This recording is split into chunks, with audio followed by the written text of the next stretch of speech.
Hello friends, welcome to MS sisters சமையல். இன்றைக்கி நம்ம சேனலில் என்ன பார்க்க போகிறோம்னா சூப்பரான குலோப் ஜாம் தான் பார்க்க போகிறோம். குலோப் ஜாம் ரெசிபி இல்லை, குலோப் ஜாம் பண்ணுறதுக்கான ஒரு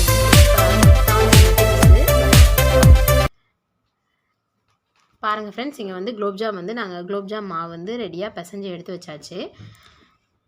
இது நாங்கள் என்ன எடுத்துருக்குறோன்னா ஜிஆர்பி பிராண்ட் எடுத்துருக்கோம். ஜிஆர்பி பேக்கெட்டு 2 பேக்கெட் எடுத்து பிசைஞ்சு ரெடியாக எடுத்து வச்சாச்சு. இதை நம்ம என்ன செய்ய போகிறோன்னா ஒரு 15 நிமிஷம் வந்து நம்ம அப்படியே ஊற வச்சிடணும். இது வந்து எப்படின்னா, நம்ம கோதுமை மாவுக்கு வந்து தண்ணி சேர்த்தோம்னா அதிகமாக தண்ணி இருக்கும், அந்த மாதிரி செய்யக்கூடாது. கரெக்டான குவான்டிட்டியில் நம்ம தண்ணி எடுத்து பிசைஞ்சு வைக்கணும்.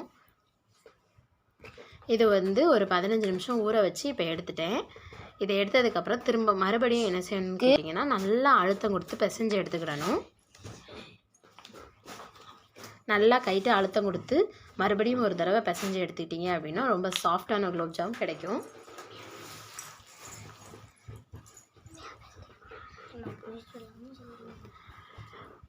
நல்லா அழுத்தம் கொடுத்து பிசைஞ்சு எடுத்ததுக்கப்புறமா கையில் வந்து எண்ணெய் அப்படி இல்லைன்னா நெய் ஏதாவது தடவிட்டு இந்த மாதிரி நம்ம வந்து குட்டி குட்டி பால்ஸாக ரெடி பண்ணி எடுத்துக்கிடலாம். குலோப் ஜாம் பால்ஸு அந்த முத்தான 3 டிப்ஸ் என்னென்னு பார்த்தீங்கன்னா, ஃபர்ஸ்ட் டிப் வந்து இந்த மாதிரி நம்ம வந்து கைட்டு நம்ம வந்து உருண்டை பிடிக்கும்போது வந்து நல்லா அழுத்தம் கொடுத்து உருண்டை பிடிக்கணும்.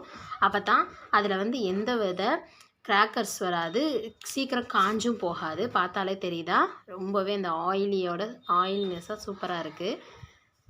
இந்த மாதிரி எல்லா மாவையுமே என்ன செய்யணும்னா நல்லா அழுத்தம் கொடுத்து இந்த மாதிரி பால்ஸ் மாதிரி வச்சுக்கோங்க. நீ ஏன்டா அவ்வளோ பேசுகிற?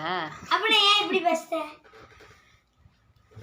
என் வீட்டு குட்டீஸை பாருங்கள், பயங்கர சேட்டை பண்ணிகிட்ருக்குறானுங்க 2 பேரும். பாருங்கள், இந்த மாதிரி எடுத்து வச்சாச்சு. ஸோ 2வது டிப் என்னென்னு பார்த்தீங்கன்னா, நம்ம அந்த பொரிச்செடுக்கிற எண்ணெய் வந்து ரொம்ப ஹீட்டாக இருக்கக்கூடாது. மீடியம் ஃப்ளேமில் வச்சு நார்மல் ஹீட்டாக இருந்தாலே போதும். ரொம்ப ஹீட்டாக இருந்துச்சுன்னா மேலே பூரா கரிஞ்ச மாதிரி இருக்கும், உள்ளே வேகவே செய்யாது. மீடியம் ஹீட் அப்படின்னா தான் நல்லா கோல்டன் ப்ரௌன் கலரில் வரும். 3rd டிப் என்னென்னு பார்த்தீங்கன்னா, 3rd டிப் வந்து நம்ம ஜீரா கொதிக்க வைக்கும்போது நல்லா கொதிக்க வச்சு அதில் கொஞ்சமாக ஏலக்காய் தூள் சேர்த்துக்கிடணும். அந்த ஜீரா வந்து எப்படி இருக்கணும்னா நல்லா ஆற வச்சுருக்கணும். ஆற வச்சதுக்கப்புறம் நீங்கள் செய்கிற அந்த பால்ஸை வந்து எண்ணெயில் போட்டு பொரிச்சு எடுத்துகிட்டு ஜீராவில் போட்டு எடுத்துருங்க. ஒரு 4 மணி நேரம் இல்லைன்னா ஓவர் நைட் ஃபுல்லாக ஊற வச்சுட்டு மறுநாள் எடுத்து சாப்பிட்டீங்க அப்படின்னா ரொம்பவே சூப்பரான டேஸ்டியான பர்ஃபெக்டான குலோப் ஜாம் வந்து ரெடி ஆயிரும். ஓகே ஃப்ரெண்ட்ஸ், இந்த வீடியோவை இதோட நான் முடிச்சுக்கிறேன். வேறு ஒரு இன்ட்ரெஸ்டிங்கான ரெசிபிஸோட மீட் பண்ணுறேன். ஓகே ஃப்ரெண்ட்ஸ், இதோட இந்த வீடியோ முடியுது.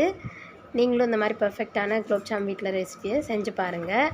தேங்க்ஸ் ஃபார் வாட்சிங்.